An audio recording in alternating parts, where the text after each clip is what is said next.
Perdão. Marcos 8, 27.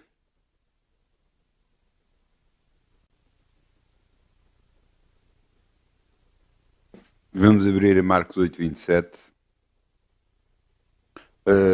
Esqueci-me de dizer o título. E o título é Como vê Deus.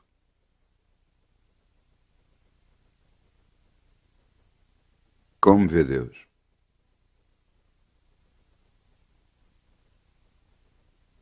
É muito importante a forma como nós vemos a Deus. Não foi por acaso que a mesma pergunta foi a pergunta que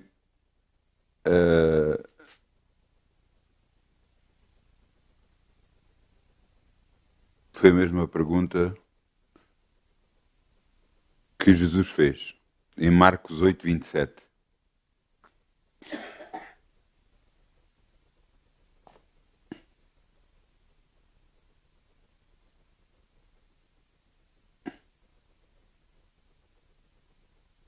Marcos 8, 27.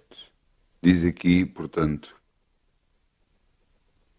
E sim de Jesus e os seus discípulos para as aldeias de Cesareia de Filipe, e no caminho perguntou aos seus discípulos, dizendo: Quem dizem os homens que eu sou? E eles responderam: João Batista, e outros Elias, mas outros um dos profetas.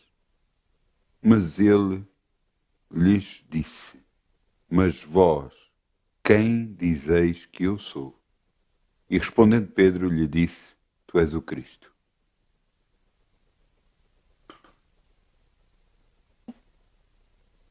A pergunta de Jesus tem todo o sentido. A pergunta de Jesus tem todo o sentido porque ele queria ver como as pessoas o viam a ele. E aqui, quando Pedro responde: Tu és o Cristo era o quê? Cristo era aqueles que eles esperavam, que os judeus esperavam. Cristo era o enviado, aquele que era enviado pelo próprio Deus, que ia libertar o povo.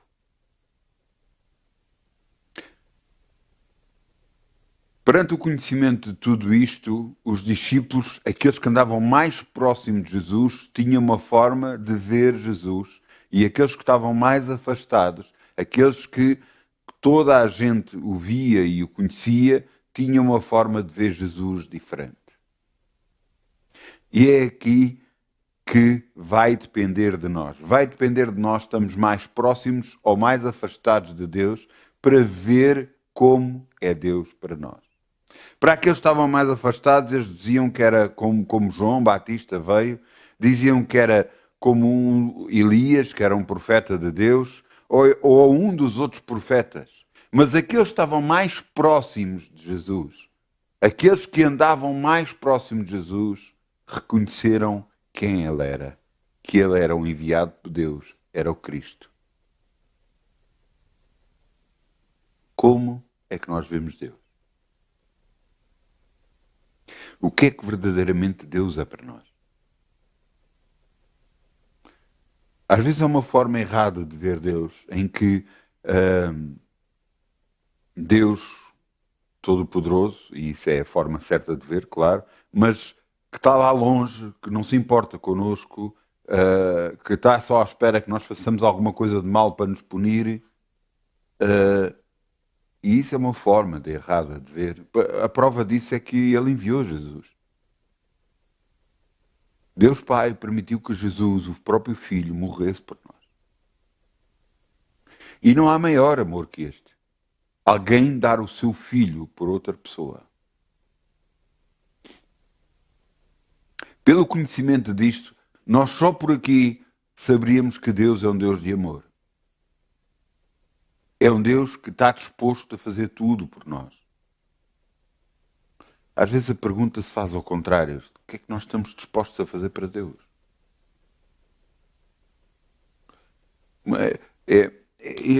Eu gosto de realçar isto. Não quer dizer que Deus não esteja na igreja. Mas uma coisa é fazer alguma coisa para a igreja, qual você deve fazer e deve sustentar, e deve ajudar, e deve participar. Glória a Deus que o faz. Mas eu estou a falar do próprio Deus. E você vai dizer, mas eu vejo Deus na igreja. Ainda bem que vê, mas você tem que ver Deus na sua vida, pessoal. Porque Ele está lá. Ele quer participar. Ele quer o ajudar em todas as coisas, em todas as situações. Sejam elas quais forem. Mais complicadas, menos complicadas, mais alegres, mais tristes. Em todas as situações. Ele quer lá estar. Porque Ele quer. Ouçam. Se nós agarrarmos, não vamos abrir, mas se você agarrar em Gênesis, no princípio da Bíblia, não vamos abrir. Deus criou a terra, toda a terra. Por fim, criou Adão e Eva. E colocou-os no melhor lugar que ele tinha criado da terra, no paraíso na terra. Onde não chovia. Vocês sabiam onde não chovia?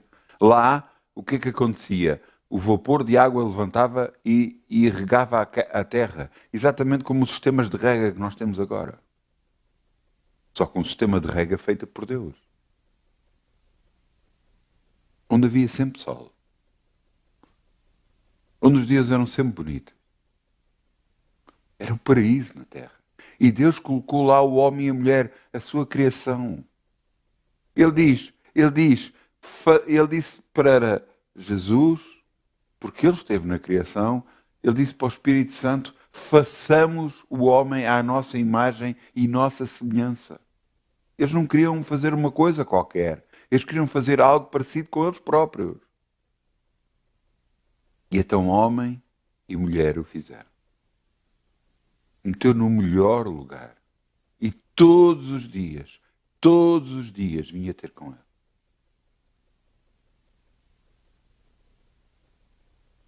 Alguém, às vezes, há pessoas que têm animais de estimação. E aqueles que têm animais de estimação e gostam realmente deles, os tratam bem. Não os tratam mal. Eu não estou a dizer que nós somos o animal de estimação de Deus. Não. Porque ninguém ia dar um filho por um animal de estimação. Se o fizesse, não estava bom da cabeça. Porque continua a ser um animal. Mas Deus fez isso através do seu próprio filho e deu por nós. Portanto, para Ele, para nós, para Deus, não somos animais de estimação, mas somos sim filhos e filhas dele. O que eu vos quero dizer quando eu vos disse o animal de estimação é que quem tem um animal de estimação cuida dele e cuida o melhor dele, da melhor forma. E Deus cuidava de nós da melhor forma. E sempre quer cuidar e sempre vai cuidar. As nossas decisões, as nossas palavras, as nossas ações fazem toda a diferença na nossa vida. E faz com que Deus possa ou não operar em nós. Porque cada vez que alguém acha-se que está derrotado e diz que está derrotado, Deus nada pode fazer. Mas alguém que diz, não, Deus me pode, Deus me ajuda, Deus me capacita, esse é ajudado pelo próprio Deus. A diferença está no que nós falamos, nas nossas atitudes, nas nossas reações. Ouça, uma das coisas piores que havia para Deus, e Deus mencionou isso várias vezes no Velho Testamento, era o povo que ele tirou do Egito, o povo que ele tirou da escravidão, eles murmuravam, eles queixavam-se a todo o tempo. E Deus dizia que eles murmuravam contra o próprio Deus. Queixavam-se contra o próprio Deus. Coração alegre, está escrito em Provérbios, o coração alegre tem um banquete contínuo. Eu sei que não é fácil ter o coração alegre a todo tempo. Eu sei que não é fácil você estar a passar por uma situação difícil e nessa situação difícil você estar a dizer o melhor. Eu sei que não é fácil. Mas você tem que mudar de atitude perante Deus. Como é que você vê Deus faz toda a diferença para a sua vida. Se você vê Deus como todo-poderoso, como aquele que pode fazer tudo a qualquer momento, a qualquer instante, a qualquer segundo, então você vai dizer a Deus, Pai, apesar de tudo o que está a acontecer na minha vida, eu confio em Ti. Apesar de tudo o que está mal na minha vida, eu confio em Ti. Eu sei que Tu és o meu libertador. Eu sei que Tu me amas. Faz toda a diferença quando você se volta para Deus e reconhece aquilo que Ele é na sua vida. Faz toda a diferença. O Velho Testamento está cheio de altos e baixos, de homens e mulheres que uma vez estavam com Deus e eram abençoados e outra vez começavam a descer, a descer, a descer, até ao ponto que ficavam sem Deus e perdiam. E o que nós temos agora, muitas das vezes, é uma forma de ver Deus muito diferente. É uma forma, na alegria nós vemos Deus e damos glórias a Deus, e na tristeza nós parece que Deus desaparece da nossa vida. E não é verdade. Ele sempre lá esteve e sempre lá estará. Ele nos ama. Uma das coisas que eu disse e continuo a dizer, e acho que você deve fazer isto, é cada vez que você for ao espelho, você olha para o espelho e diz: Deus me ama. Você tem que ouvir estas palavras. Deus me ama. Você tem que dizer estas palavras. Deus me ama. Porque vai fazer toda a diferença na sua vida. Você vai começar a ver Deus de uma forma diferente. Você vai ver as circunstâncias voltarem-se contra si, porque vão voltar, infelizmente estamos na Terra, elas não vão ser favoráveis, mas você vai dizer: Deus me ama e isto é o suficiente para haver libertação na minha vida. Você está a dar armas para Deus, Senhor, apesar de tudo o que está a acontecer aqui embaixo, Tu és Deus na terra e no céu. E eu sei, Senhor, que Tu me abençoas a cada instante, em nome de Jesus.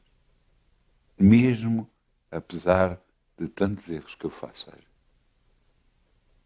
Tu me amas.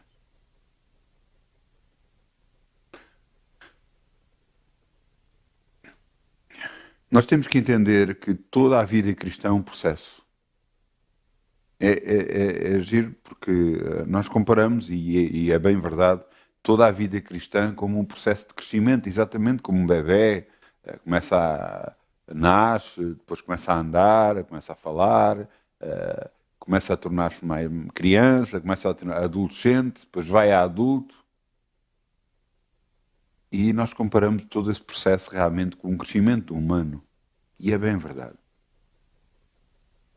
E eu lhe digo que há libertações que só chegam muitos anos depois. Eu lembro-me de várias que aconteceram a mim que só chegaram anos depois. Não foram instantâneas.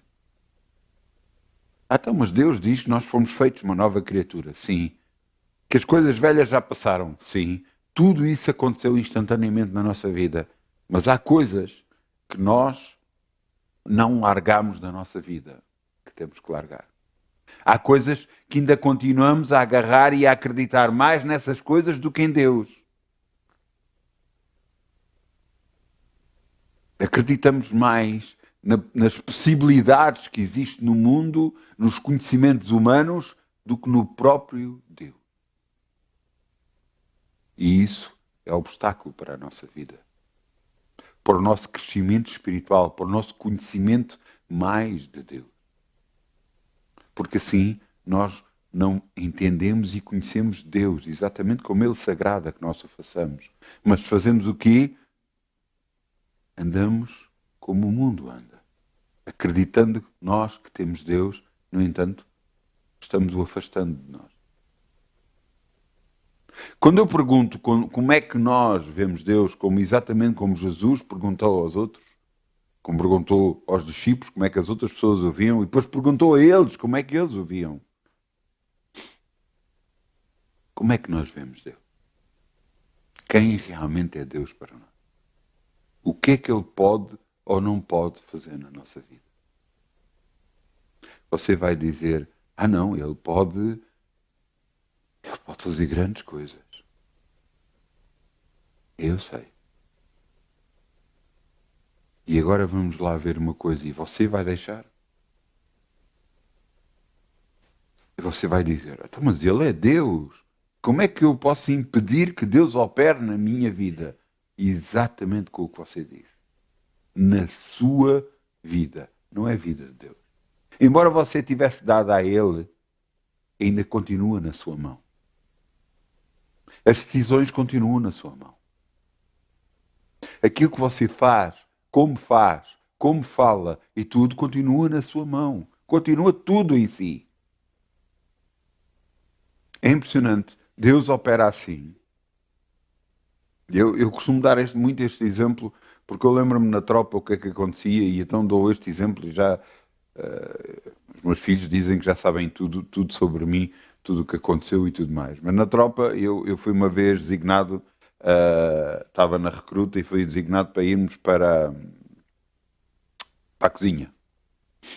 E na cozinha aquilo tinha umas panelas mesmo enormes, agarradas ao chão e elétricas, que aqueciam, fosse lá o que fosse, por exemplo, fazer sopa, fazer comida, e então eram umas coisas mesmo muito grandes, mesmo bastante grandes, que cabiam lá, sei lá, quantos homens lá dentro. E eles começaram a encher aquilo de água. E começaram a encher de água e depois despejaram sacos de feijão lá para dentro. Iam fazer feijão cozido. E depois agarravam em paus muito grandes e mexiam aquilo.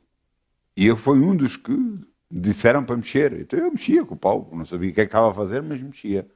E depois eles tinham uma colher de madeira muito grande, mesmo muito grande. Os feijões que todos que tinham vindo ao de cima, eles faziam assim por cima. Tiravam esses e mandavam para o chão, que depois tinha de ser lavado o chão e limpo, mas isso era depois só no fim. Cada vez que eu conto isto a pessoas que eu contava isto, eu na altura não estava muito bem a perceber o que é que eles estavam a fazer, mas cada vez que eu conto isto a algumas pessoas, as pessoas começam-se a rir e dizem, era o feijão que tinha buraco, que tinha bicho, que estava estragado e eles estavam a mandá-lo fora. Mas é exatamente isso que Deus que faz connosco. Sabe o que é que Ele faz? Há coisas que estão dentro de nós que não são boas. Há maneiras de pensar, maneiras de agir que nós achamos que é certo, mas que não é certo. Há coisas que fizemos na nossa vida do qual ainda nós não nos arrependemos realmente. Então o que Deus traz é levanta isso até à nossa mente, até à nossa memória, até ao nosso conhecimento e espera que nós tomemos uma decisão em relação a esse assunto. Aquilo que fizemos de errado, que nós reconhecemos que é errado, nós dizemos, Pai, eu te peço perdão, tira isto da minha vida. E ele, exatamente como aquela colher muito grande que faziam lá na tropa, retiravam o feijão que não prestava, ele também tira de nós aquilo que não presta. Mas isto é um processo, isto não vai acontecer em tudo instantaneamente na nossa vida. A pouco e pouco, ele vai nos mostrando aquilo que está errado em nós. E eu sei porque eu tenho visto isso acontecer na minha vida. Deus vai mostrando a pouco e pouco. E há coisas que ele mostra que ao princípio que eu achava que não faziam mal, mas que depois percebi que eram coisas erradas.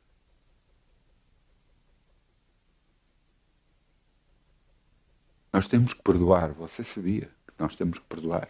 E você diz, você já leu várias vezes isso, que temos que perdoar, porque se nós não perdoarmos, Deus não nos perdoa a nós. Mas você sabe disso e perdoa, mesmo de coração. Mesmo quando o aleijam muito, mesmo quando magoam muito, mesmo quando há recordações que o magoam, você perdoa mesmo.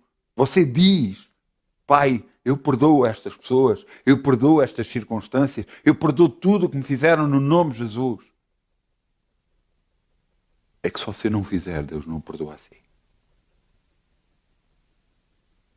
Mas o perdão é algo que você tem que falar com a sua boca e ele vai vir depois. Não é algo que se sente. É uma decisão. Exatamente quando lhe perguntam, então, você quer água ou café? Você tem que tomar uma decisão. Assim você tem que tomar uma decisão de perdoar. E Deus lhe dará o escape a seu tempo de sentir. E se você continuar a sentir rancor ou sentir alguma coisa contra essa pessoa, você tem que dizer todas as vezes que se lembrar dessa pessoa, todas as vezes que se lembrar dessa circunstância, você tem que dizer: eu perdoo esta pessoa em nome de Jesus. Tem que dizer sempre, até que de repente saia de si. E você fala da pessoa e já não sente nada. Já não sente rancor, já não sente raiva, já não sente tristeza porque aquilo fizer, você já não sente nada. Você já está liberto. Mas o que eu vos quero mostrar é que há maneiras de viver com Deus e há maneiras de viver sem Deus. Há maneiras de viver pensando que temos Deus, mas vivendo à nossa maneira. Como nós achamos que é certo. Como nós achamos que devemos andar. Não, é assim porque tem que ser assim. E eu lhe digo que não tem que ser.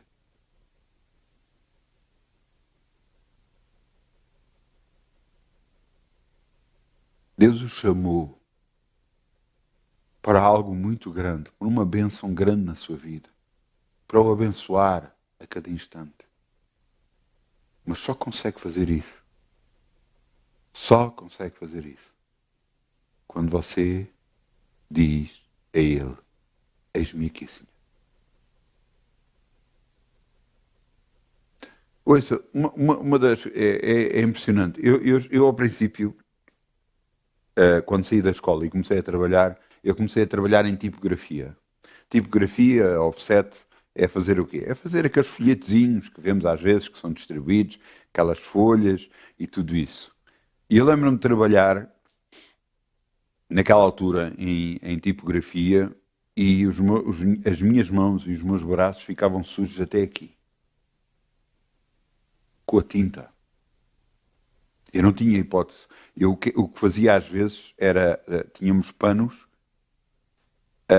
para limpar as mãos, pelo menos alguma coisa que saía das mãos, que era para quando agarrávamos nos papéis não sujarmos os papéis. Mas as mãos ficavam muito sujas. E quando acabava de trabalhar, eu tinha que ir lavar as mãos. E ainda demorava algum tempo. A esfregar, a tirar toda a tinta, para conseguir tirar tudo. E tirava a maior parte, e quando chegava a casa lavava outra vez as mãos.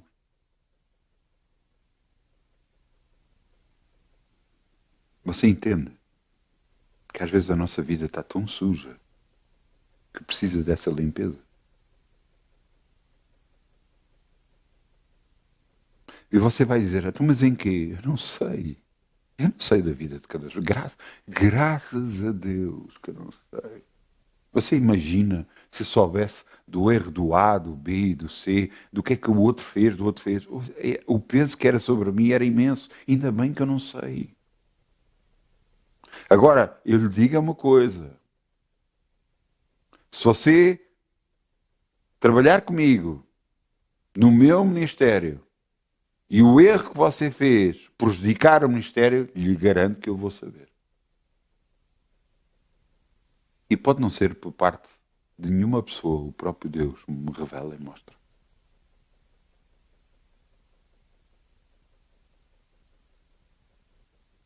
Mas, graças a Deus que eu não sei os erros das pessoas.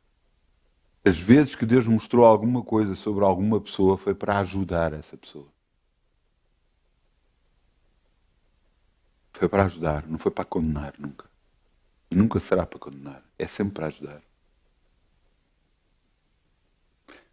O que eu vos quero fazer sentir e cada um de nós perceber, porque eu não estou fora do grupo, eu não estou fora do grupo, eu estou incluído em todo o grupo que eu estou a falar, porque todos nós somos filhos de Deus.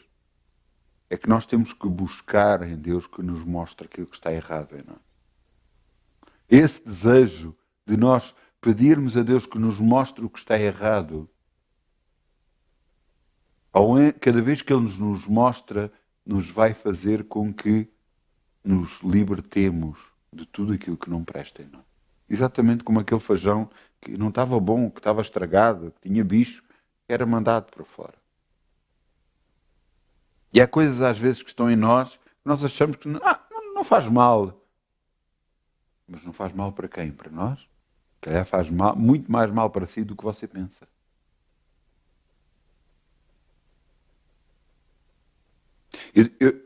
Eu conheço pessoas que condenam outros por alguma coisa que fizeram. No entanto, as suas vidas estão mais erradas até que os próprios outros. O que eu vos quero fazer de sentir é: a Bíblia diz, porque reparas tu no argueiro que está no olho do teu irmão? Porque é que reparas tu no erro do teu irmão? Olha primeiro ao teu erro. Vê primeiro o que está mal em ti. Corrige o que está mal em ti. Pede ajuda a Deus para corrigir o que está mal em ti. E depois vais ajudar o teu irmão. Ajudar o teu irmão. Ajudar o teu irmão a tirar o erro que tu viste nele. Porque às vezes há pessoas que não veem e pensam que é normal. Eu lembro-me uma vez de um irmão, eu na altura era responsável pela livraria, e esse irmão chegou lá e a primeira coisa que ele fez foi começar a dizer que já na altura nós estávamos com parabólicas para poder ver o canal da igreja e ele já tinha dado não sei quantas parabólicas a não sei quantas pessoas. Foi a primeira coisa que saiu da boca dele quando chegou lá. Ou depois, ao final de um pouco de conversa, era coisa. E nós ficámos a olhar para ele, não dissemos nada.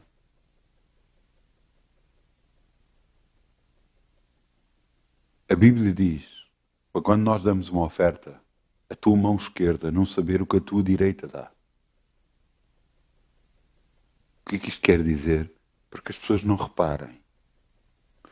Para que não se faça como está escrito, como os ricos que lançavam as moedas de uma altura maior para que quando elas caíssem fizessem barulho e toda a gente visse. Ele disse, ele está a dar uma grande oferta. Jesus diz que quem fizer isso já recebeu a sua recompensa. Mas aquele que dá em oculto, aquele que faz as coisas em oculto, aquele que ninguém sabe o que ele fez, Deus está a ver e Deus o vai recompensar.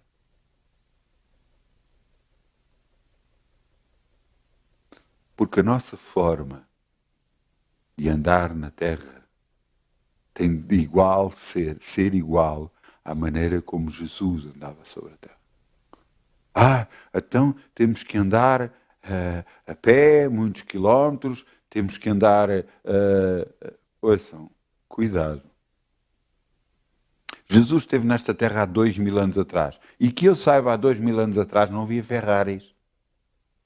Não havia carros, não havia aviões, não havia nada disso. Mas eles foram criados para nós usufruirmos, para nós utilizarmos, para nós gozarmos das coisas. E usarmos as coisas. Eu quero-vos mostrar uma coisa. Jesus, antes de ser crucificado, tiraram-lhe, e antes de ser chicoteado, tiraram-lhe o vestido que ele trazia. E depois de tiraram-lhe o vestido é que o chicotearam. Mas os soldados lançaram sortes sobre o vestido. O que é que isto quer dizer? Tiraram à sorte a quem ia levar o vestido dele para casa. Porque como ele ia ser morto, ele não iria precisar do vestido. Ora, se o vestido fosse muito mau, se fosse roto, se fosse mau, eles não iriam sortear entre eles o vestido. A Bíblia relata que eles lançaram sortes sobre o vestido a quem calhava.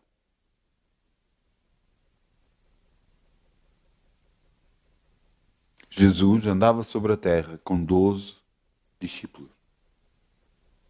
Eles tinham de comer, eles tinham que beber, tinham que dormir em algum lugar todos os dias. E eles tinham sempre isso.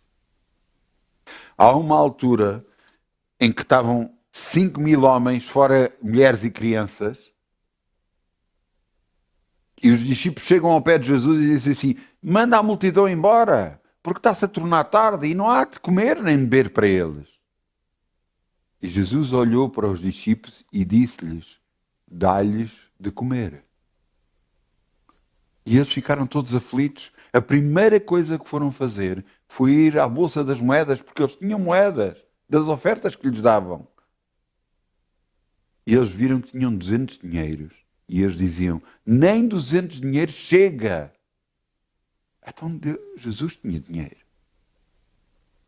Vamos reparar noutra coisa. Jesus nasceu. E quando nasceu, quando o menino já andava, apareceu 3 reis magos a eles,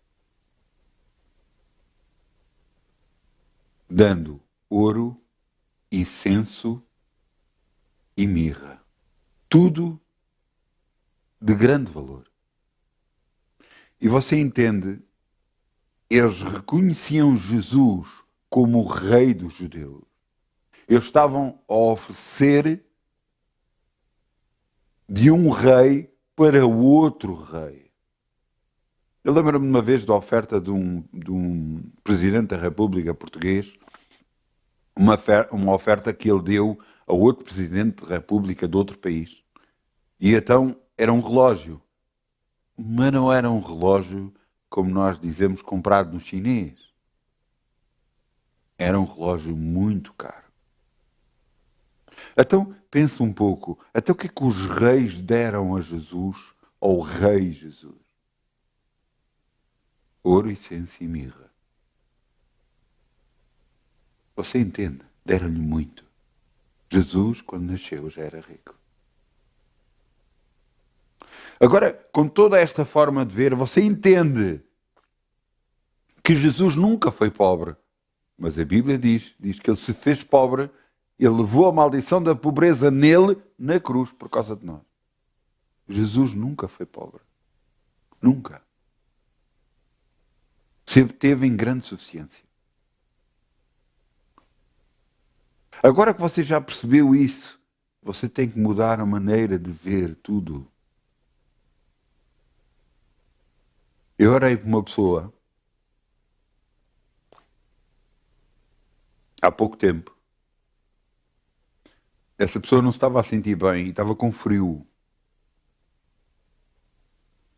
E eu orei para a pessoa. Quando acabei de orar, a pessoa saiu do pé de mim e ficou, já estava cheio de calor. E o que era isso? Senão Deus a operar na vida da pessoa. Não era eu, é Deus.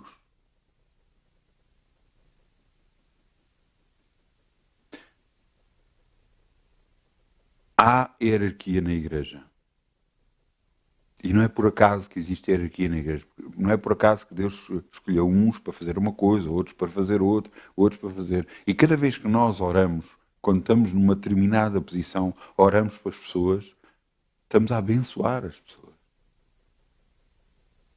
Cada vez que oramos, aquilo que oramos, quando nós acreditamos, é isso que vai acontecer na vida da pessoa. A pessoa vai ser abençoada em nome de Jesus. Cada vez que você vai a uma igreja, você está lá, não é para ouvir derrotas, não é para ouvir desencorajamento, é para ouvir dizer que você é de Deus. Porque você é de Deus, indiscutível. Você fez erros. Olha, bem-vindo ao clube que eu também já fiz. Aprendi com eles. Pedi perdão a Deus por eles. E Deus me perdoou, porque Ele diz, nós pedimos perdão a Deus, Ele é fiel e justo para nos perdoar. E o que é que eu fiz a seguir? Eu continuo um filho de Deus. Porque se um filho de Deus, um filho nosso, fizer alguma coisa de errado, nós o escorraçamos de ser nosso filho? Não. Mas ele tem que ser corrigido. E assim Deus faz connosco. Também nos corrige. Alguns é que não entendem a correção. E então a correção tem que ser mais dura. Alguns são corrigidos e não estão a ver e não querem saber. E estão-se a borrifar. E então a correção é mais dura ainda. Eu já vi correções em cristãos muito complicadas. Porque eles sabem que erraram, mas continuam a errar porque querem. Como é que você vê Deus? Ele é todo poderoso, pode fazer tudo na sua vida. Você vai deixar? Ou o que é que você vai fazer? Eu quero voltar a ler o versículo bíblico. Marcos 8, 27. E saindo Jesus e os seus discípulos para as aldeias de Cesareia e de Filipe, e no caminho perguntou aos seus discípulos, dizendo: Quem dizem os homens que eu sou? E eles responderam: João Batista, e os outros Elias, mas outros um dos profetas. E ele lhes disse: Mas vós, quem dizeis que eu sou? E respondendo Pedro, lhe disse: Tu és o Cristo. Quem é que nós dizemos que Deus é para nós? Você precisa de resolver um problema na justiça. Será que Deus é o seu advogado? Você precisa de cura. Será que Deus é o seu médico? Ou é os médicos da terra que são os seus médicos?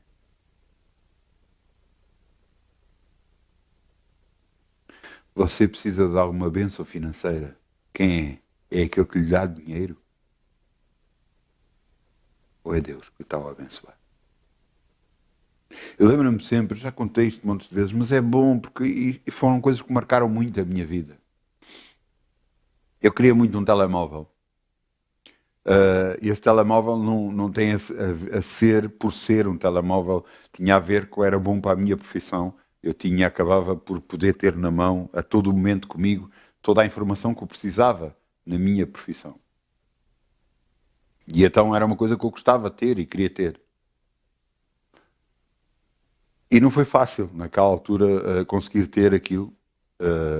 Levou tempo, porque não havia, porque depois não conseguiam, não sei o quê, e eu fiquei a pagar a prestações esse telemóvel. E eu lembro-me de estar na igreja, antes de começar uma reunião. E Deus perguntou-me assim para mim: Então gostas do telemóvel que eu te dei? E eu fiquei: Que tu me deste? Eu estou a pagar lá prestações. Eu disse aquilo sem maldade, na inocência. Mas era realmente aquilo que eu achava. E Deus virou-se para mim: Tira a tua carteira. E eu tirei a carteira para fora. E agora olha lá para dentro. E olhei lá para dentro e havia algumas notas que eu lá tinha dentro. E Deus me perguntou assim: Quem te deu esse dinheiro que tu tens? E eu baixei a cabeça e disse: Perdão, Pai. Foste tu, Senhor, que me deste.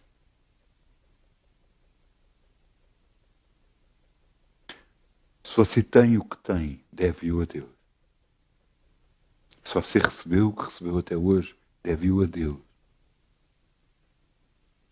Porque Deus tem utilizado pessoas para o abençoar a si. Tem utilizado circunstâncias para abençoar a si. Mas acredite numa coisa.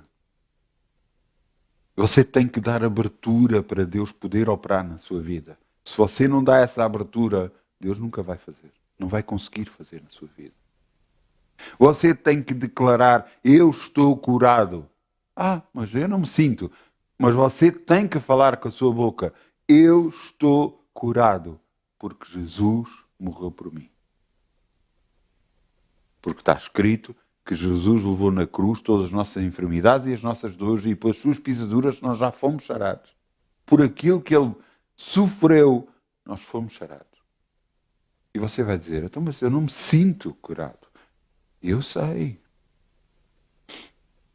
Mas à medida que você confessa com a sua boca e para de se queixar e confessa com a sua boca que está curado, E cada vez que vem a circunstância, cada vez que vem a dor, cada vez que vem o mal-estar, você continuar a dizer: eu estou curado em nome de Jesus, eu estou curado, sabe o que é que vai acontecer? Deus vai se mover nas suas palavras e vai operar na sua vida. Você sabe como é que as maldições são criadas? As maldições são criadas por palavras que são faladas. É. Você sabe como é que vem a bênção? Por palavras que são faladas. Aqui há uns anos atrás, há muitos anos, eu não sou desse tempo. Os meus avós já não tinham, eu pelo menos nunca fui educado assim, nem nunca soube nada disso, mas tenho conhecimento de talvez para trás, alguns anos mais atrás, que se fazia isso. E então o que é que acontecia? Pelo menos vi isso em alguns filmes que relatam algo anterior. E então o que é que as pessoas faziam? Chegavam ao pé dos pais: pai, me dá a bênção. E normalmente o pai colocava a mão na cabeça do filho e dizia: eu te abençoo. Então você vê que ele declarou bênção sobre o filho. Ele falou palavras que abençoaram. As palavras têm todo... talvez das coisas que eu se calhar mais carrego, mais falo, mais digo, é sobre as palavras. Porque as palavras vão-nos trazer bênção, vão-nos trazer maldição. Eu às vezes pareço chato. Se calhar até sou mesmo. Nesse aspecto. Há aqui pessoas que estão a olhar para mim e estão-se a rir. Mas é o que é verdade. Um bruxo, para dar maldição a alguém, vai ter que falar maldição, vai ter que dizer mal, falar mal contra essa pessoa. Para haver bênção, nós temos que falar bem. Temos que abençoar. Então o que é que você está a fazer da sua vida? O que é que você fala da sua vida? Bem ou mal?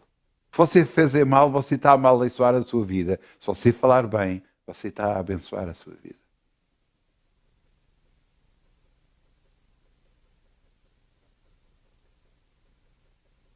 Talvez das coisas que mais carrego é sobre isso. Mas tem toda a lógica. Tem toda a lógica. Pois, se você ler a Bíblia Sagrada, Deus não fala mal de nós. Até quando corrige, mostra o erro e diz: tornai vós para mim, que eu tornarei para vós. A esperança de Deus é que aquilo que aconteceu em Adão, que ele escolheu errar, ele escolheu fazer o que era errado, escolheu comer da árvore que não devia ter comido, que Deus lhe tinha dito para não comer. Ele errou, ele pecou. Ele afastou-se de Deus. Mas logo a seguir, Deus arranjou uma forma de Deus poder juntar ao homem outra vez. De Deus do homem poder buscar a Deus. E com Jesus, ele diz que ele veio viver para dentro de nós através do seu Espírito Santo. Ele diz que nos tirou o nosso coração de pedra e colocou um coração de carne. Que o Espírito Santo nos guiará em toda a verdade. Mansamente, porque em paz sereis guiados, diz a Bíblia, em Isaías. Então, nós vamos dar ouvidos a quê? Eu lembro-me de um homem de Deus. Um homem de Deus agarrou, foi viver para a costa dos Estados Unidos. E ele estava na costa dos Estados Unidos a viver. E de repente nas notícias aparece e diz assim: vem um grande furacão em direção à costa onde vivia esse homem de Deus. E então toda a gente começou a pregar tábuas nas janelas, começou a comprar víveres, a comprar coisa, a preparar-se para o furacão. E ele foi para a bicha do supermercado para comprar um regador. E toda a gente olhava para ele e pensava que ele era doido. Então vem um furacão, vem chuva, vem vento, vem tudo. E ele compra um regador. E ele com o regador na mão, e as pessoas todas olhavam para ele. E ele nem estava por aí. Até que houve um, chegou ao pé dele e diz assim: você sabe o que é que está a fazer? E ele: eu? O quê? Então vem um furacão, vem água, vai cair não sei quantos litros de água por metro quadrado, vai haver água com fartura e você está a comprar um regador. E ele olhou para a pessoa e disse assim: não, o furacão não vem para onde eu vivo. O furacão não pode vir onde eu vivo e eu tenho que regar o meu quintal. Porque ele não vai vir. A pessoa ficou a olhar para ele e pensou: bem, é outro doido. Mas sabe o que é que este homem de Deus estava a fazer? Estava a dizer que o Deus dele era poderoso o suficiente para mandar parar furacões aonde ele morava. Ele acreditava em Deus. Ele confiava em Deus. Ele dizia que o Deus dele tinha mais poder que o diabo que estava a mandar o furacão para destruir vidas de pessoas. Ele levou o regador para casa porque realmente foi necessário, porque o furacão nunca atingiu a cidade dele.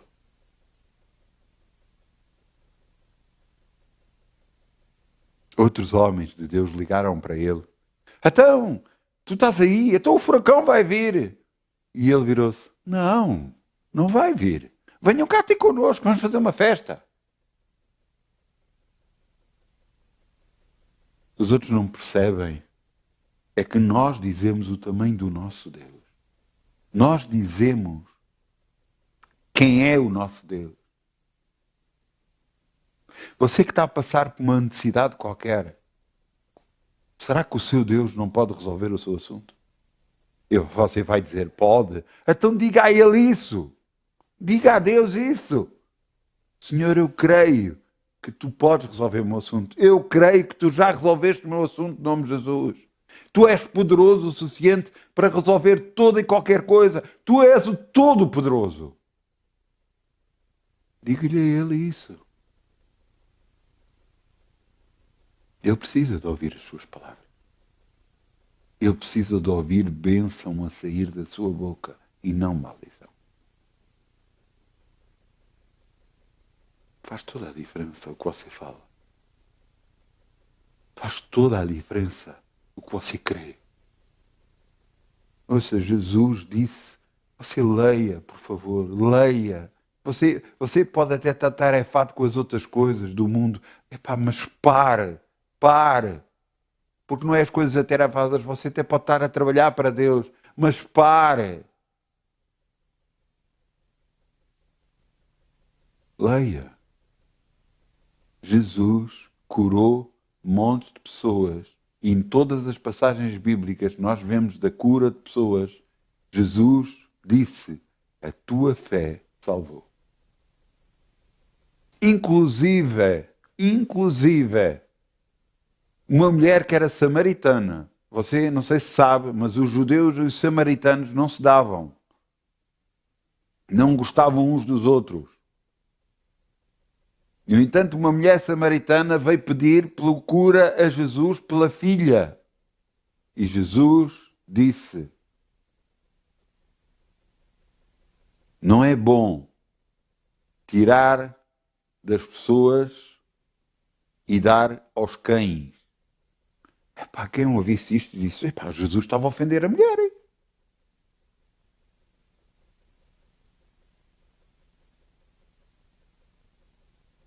Mas a mulher sabe o que é que respondeu?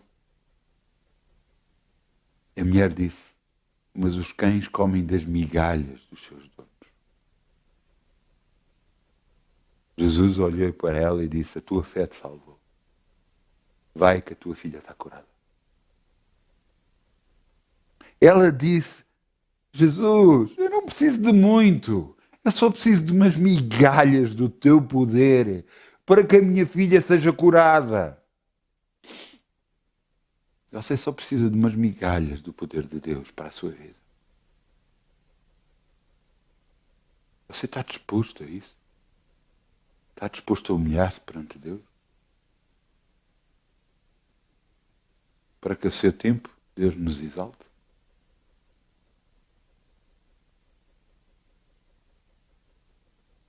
O título da mensagem é Como vê Deus? Como é que você vê Deus? Como é que você vê Deus? O que é que você precisa?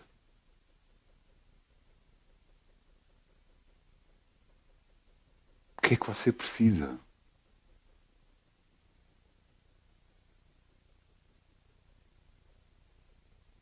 Será que Deus não lhe pode dar? E você vai dizer: claro, eu creio, claro que Deus pode, mas se existe um mas na sua vida, esse mas está a impedir tudo. Eu lhe digo que Ele pode curar. Eu lhe digo que lhe pode abençoar. Mas quando você disser: não, eu creio também em nome de Jesus, e depois você vai ver: mas eu não me sinto curado. É assim. Eu lembro-me de uma vez, estava com sede. E então comecei a beber água. E quando bebi o primeiro copo de água, a sede não parou. E quando bebi o segundo copo de água, a sede não parou. E até que bebi o terceiro. E chegou uma altura e eu já não aguento com tanta água. Estou cheio de água. Mas só depois já de beber muito. A sede não parou no primeiro copo. Mas depois já estava cheio demais. Você está a perceber o que eu quero dizer? Você tem que persistir com Deus, confiando em Deus, falando, dizendo: eu creio em ti, tu podes, Senhor, tu podes, Senhor, tu podes, Senhor. Tu podes me curar, tu podes me libertar, tu podes me abençoar.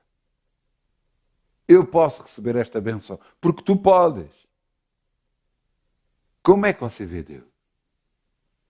O que é que Ele vai fazer na sua vida? O que é que Ele pode fazer na sua vida? Ou Ele não pode fazer alguma coisa? Ouça, eu depois de que Ele me fez uma coisa na minha vida, eu percebi que Ele pode fazer tudo. Depois de que Ele arrancou emoções do meu ser, o sentimento de amor que eu tinha por uma pessoa, Ele tirou de mim, porque era a melhor coisa que deveria ser feita. Eu andava a orar para que, por alguma forma, Deus me ajudasse. E Ele, quando tirou esse sentimento de mim, eu percebi: Ele pode fazer tudo. Ele pode fazer tudo, é impressionante. Então, se Ele pode fazer tudo, Ele pode curar. Ele pode abençoar. Ele pode libertar. Ele pode resolver papéis que estão estagnados, parados, num determinado sítio. Ele pode resolver tribunais. Ele pode. Eu, quando ouço coisas acontecerem, eu só me rio.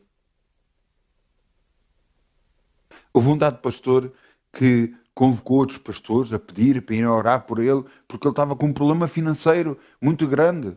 E então vários pastores se reuniram para ir orar e tal, e orar, e tinham que orar a noite toda. E então, mas foi lá um pastor e disse assim: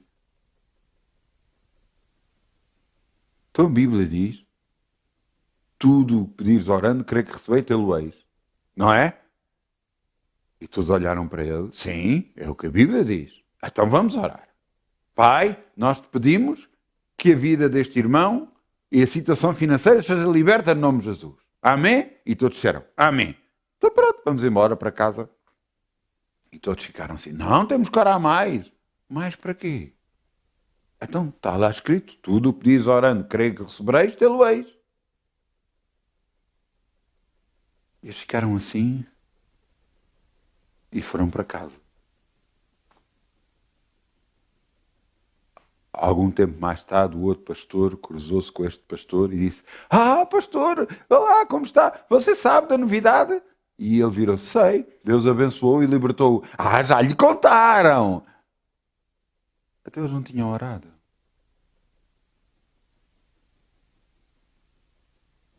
Até eles não tinham orado. Você não orou. Você sabe, acredita em mim, ouça bem, graças a Deus que Deus me mostra algumas coisas. Graças a Deus mesmo. Eu acabei de orar de um determinado assunto, mas esse assunto não ficou resolvido na hora. Ou, às vezes, eu oro por pessoas, como aconteceu, eu orei por uma pessoa, a mesma pessoa que ficou cheia de calor e não sei o quê, mas não se sentia, continuava-se a sentir doente. E eu ia orar outra vez, e Deus me disse, se orares outra vez, aquilo que oraste antes, perde todo o valor. E eu, ups, cala-te. Eu já orei uma vez. É o suficiente. Eu já pedi a Deus. É o suficiente. Agora o que é que eu posso fazer? Obrigado, Pai, que esta pessoa já está curada. Obrigado, Pai, que esta situação já está resolvida. Obrigado, Pai, que tu estás a operar para a tua glória e honra. Em nome de Jesus. Você entende?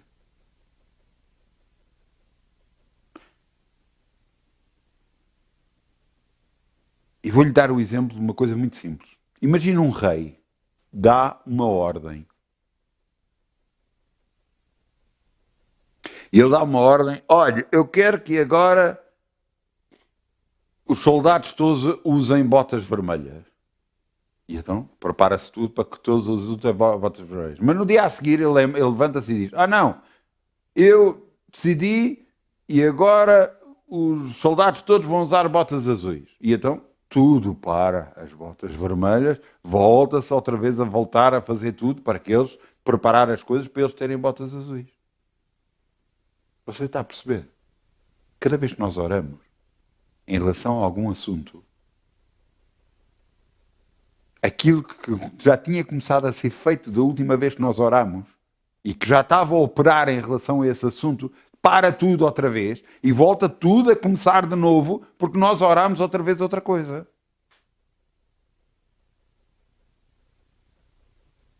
Podemos até orar sobre o assunto várias vezes e várias vezes o mesmo assunto recomeça. Porque se oramos a primeira vez e oramos a segunda vez, já estamos em dúvida, porque não acreditamos que da primeira vez funcionou. E é a mesma coisa que vocês chegaram a um restaurante, pede a comida, o empregado vai lá para dentro, quando ele volta, você, olha, faz favor. E ele, diga. Você sabe o que eu pedi, não sabe? Olha, eu pedi isto, eu pedi aquilo, eu pedi... E o empregado fica a olhar. Sim, foi exatamente o pedido que fez. Está bem. Pronto. E depois você vê o empregado outra vez. Olha cá. E o empregado diga. Olha, você sabe que eu pedi isto. Mal. É exatamente o que fazemos com Deus. Pedimos. A mesma coisa constantemente. Reiniciamos todo o processo. O processo começa todo outra vez. Porque não confiamos que Deus nos ouviu da primeira vez.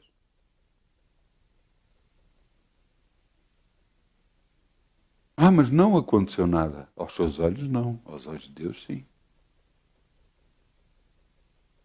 Você tem que se habituar a andar com Deus. E tem que se habituar que Ele gosta muito de responder à última da hora.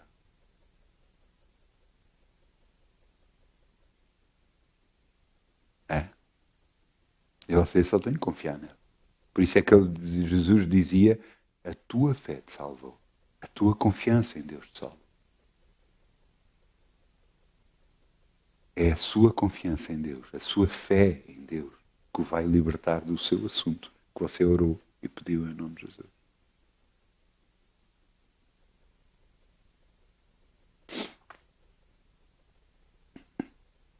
Qual é o título da mensagem? Como vê Deus? Como é que você vê Deus?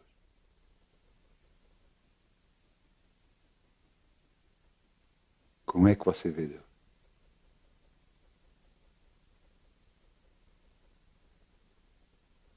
Faz toda a diferença. O que é que Ele pode fazer na sua vida? Eu creio que Ele pode fazer grandes coisas, se você quiser.